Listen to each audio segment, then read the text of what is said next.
Morning students. आज हम कक्षा 9th की बुक संचन में दिए गए पाठ नंबर 1 गिल्लू के बारे में पढ़ेंगे।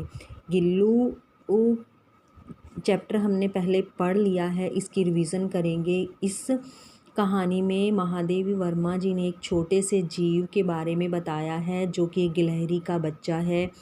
वह गिलहरी का बच्चा लेखिका को गमले और दीवार के बीच में जो जगह थी वहाँ पर पड़ा हुआ मिला था। वहाँ लेखिका जब कौओं को बार बार आते हुए देखती है, वो किसी चीज़ को चोंच मार रहे होते हैं, तो लेखिका को लगता है कि देखा जाए वहाँ क्या है। लेखिका वहाँ देखने के लिए जाती है तो वहाँ उसे एक छोटा सा जीव जो कि गिलहरी का बच्चा है वह उसे मिलता है, जिसे कि कौओं ने अपनी चोंच से घायल कर दिया होता है।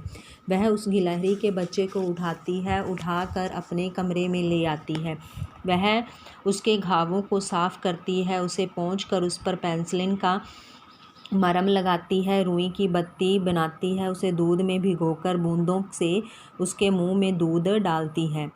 कुछ दिनों के बाद वह बिल्कुल ठीक हो जाता है। उसके पश्चात वह उसका नामकरण करती है। वह उसे गिल्लू नाम से पुकारती है। जब गिल्लू वहाँ पर खेल रहा होता है तो उसे वह बहुत अच्छा लगता है। वह गिल्लू के लिए एक झूला बनाती है, एक टोकरी लेती है जिसे कि वो बालकोनी में लटका देती है, उसके अंदर रुई रखती है और गिल्लू दिन भर खेलने के बाद फिर अपने एक जो टोकरी है उसमें जाकर बैठ जाता है।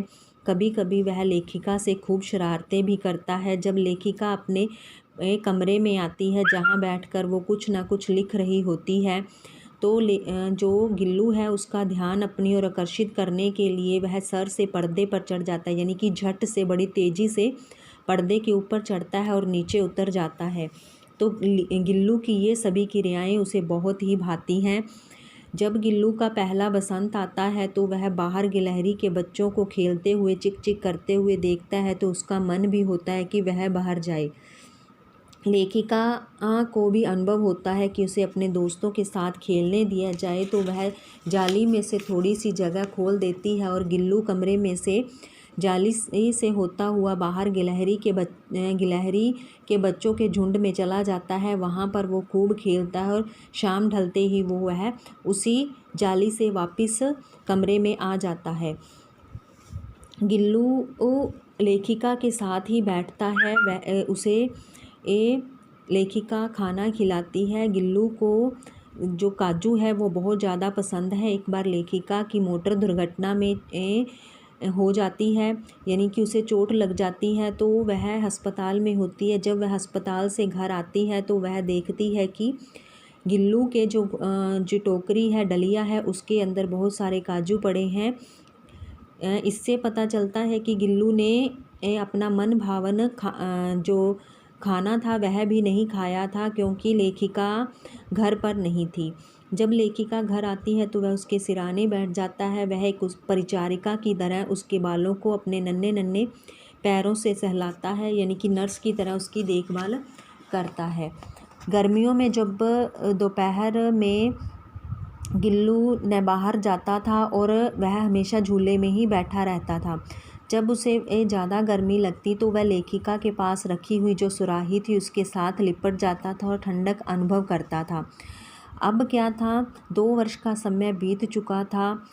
जो गिलहरी के बच्चे की जो जीवन यात्रा थी वह समाप्त होने वाली थी। एक दिन लेखिका ने क्या पाया कि उसके पंजे ठंडे हो चुके थे।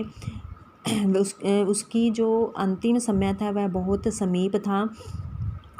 लेखिका ने उसको हीटर जलाकर उसके पंजों को गर्मी देने की कोशिश की, लेकिन सुबह की पहली किरण के साथ ही वह हमेशा के लिए सो गया। उसका झूला उतार कर रख दिया गया, खिड़की की जाली बंद कर दी गई, परंतु गिलहरियों की नई पीढ़ी जाली के उस पार चिक चिक करती रहती। सोन जूही पर बसंत आता ही रहता। सोन जूही की लता थी, जो वो पीले रंग के फूल थे जो सोन जूही के वो लेखिका को बहुत पसंद थे और गिल्लू को भी बहुत पसंद थे। इसीलिए गिल्लू की समाधि थी जो वो सोन जूही की लता के नीचे ही बनाई गई थी। सबसे अधिक प्रिय उसे वो सोन जूही की बेल ही लगती थी, इसीलिए उसे वहाँ ही दफनाया गया। जब भी सोन जूही की बेल पर कोई पीला फूल उगता तो लेखिका को लगता कि शायद वह गिल्लू ही है। तो ये था जी पाठ का सार। और अब हम क्वेश्चन करेंगे, सोन जूही में लगी पीली कली को देखकर लेखिका के मन में कौन से विचार उमड़ते थे। जब लेखिका सोन जूही की पीली कली को देखती थी तो उसे लगता था कि शायद वह गिल्लू ही है जो उसे देख रहा है, उसे देखकर मुस्कुरा रहा है। पाठ के आधार पर कोए को एक समान साथ समादृत और अनादृत प्राणी क्यों कहा गया है। पाठ में कोए को समादृत इसलिए कहा गया है क्योंकि जो कोए हैं, इसके दो कारण हैं। एक तो समादृत इसलिए कहा गया है क्योंकि लेखिका को उन कोओं की वजह से ही इतना प्यारा जीव जो गिलहरी का बच्चा था वो मिला था। दूसरा इसीलिए समादृत कहा गया है क्योंकि जो हमारे पूर्वज हैं वो श्राद्ध के दिनों में कोए के रूप में हमारे घर आते हैं और खाना खाते हैं। अनादृत होने के भी दो कारण हैं। एक तो यह कि उसकी काका की आवाज़ किसी को अच्छी नहीं लगती है। दूसरा, लेखिका ने पाठ के आधार पर अनादृत इसलिए कहा है क्योंकि वह उस छोटे से जीव को नुकसान पहुंचा रहे थे, इसीलिए वो अनादृत थे।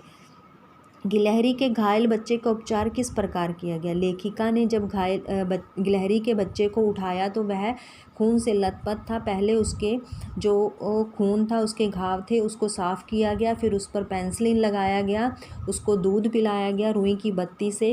बत्ती को पानी दूध में भिगोकर उस के मुंह में बूंदों के रूप में दूध डाला गया और कुछ ही दिनों में वह ठीक हो गया।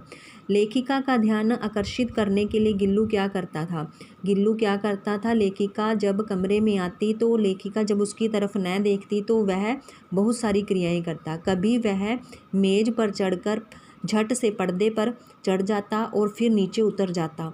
यह क्रिया वह तब तक करता जब तक लेखिका उसकी ओर देख न लेती। और कभी वह लेखिका के पैर से होता हुआ कंधे पर चला जाता और फिर छलांग लगाकर नीचे उतर आता। यह क्रियाएं वह तब तक करता जब तक लेखिका उसकी ओर न देखती। गिल्लू को मुक्त करने की आवश्यकता क्यों समझी गई, उसके लिए लेखिका ने क्या किया।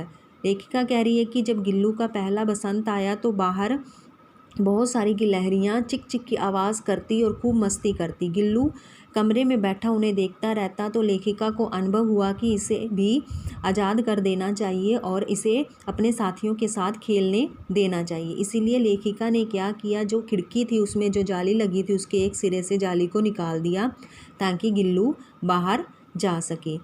गिल्लू किन अर्थों में परिचारिका की भूमिका निभा रहा था। जब लेखिका मोटर दुर्घटना में घायल हो गई थी तो वो कई दिन तक अस्पताल में रही। उसके बाद जब उसे घर लाया गया था तो क्या हुआ था, गिलहरी का बच्चा हर वक्त उसके सिरहाने बैठा रहता था और छोटे छोटे पंजों से उसके बालों को सहलाता रहता था। उस समय ऐसा लगता था जैसे कोई नर्स हो और किसी देखभाल कर रही हो। गिल्लू की किन चेष्टाओं से आभास होने लगा था कि उसका अंत समय समीप आ गया था।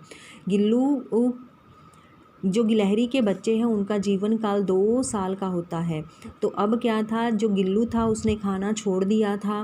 वह झूले से उतरकर लेखिका के बिस्तर में आ गया था। उसके हाथ जो पैर थे वो ठंडे हो चुके थे। लेखिका ने उन्हें गर्माहट देने के लिए हीटर भी जलाया लेकिन कोई प्रभाव नहीं हुआ और सुबह की पहली किरण के साथ ही उसका अंत हो गया। प्रभात की प्रथम किरण के स्पर्श के साथ ही वह किसी और जीवन में जागने के लिए सो गया। ऐसा क्यों कहा गया है कि वो सुबह की पहली किरण के साथ ही वो किसी अगले जीवन में चला गया। लेखिका के कहने का भाव है कि जब सुबह हुई तो जो गिलहरी का बच्चा था उसका अंत हो चुका था, उसकी मौत हो चुकी थी। इसलिए लेखिका ने कहा है कि गिलहरी का बच्चा प्रभात की प्रथम किरण के स्पर्श पाते ही अगले जन्म में चला गया। सोन जूही की लता के नीचे बनी गिल्लू की समाधि से लेखिका के मन में किस विश्वास का जन्म होता है। जब जो गिलहरी का बच्चा था उसकी जब मौत हो गई थी तो उसे सोन जूही की बेल थी जो उसके नीचे दफनाया गया था।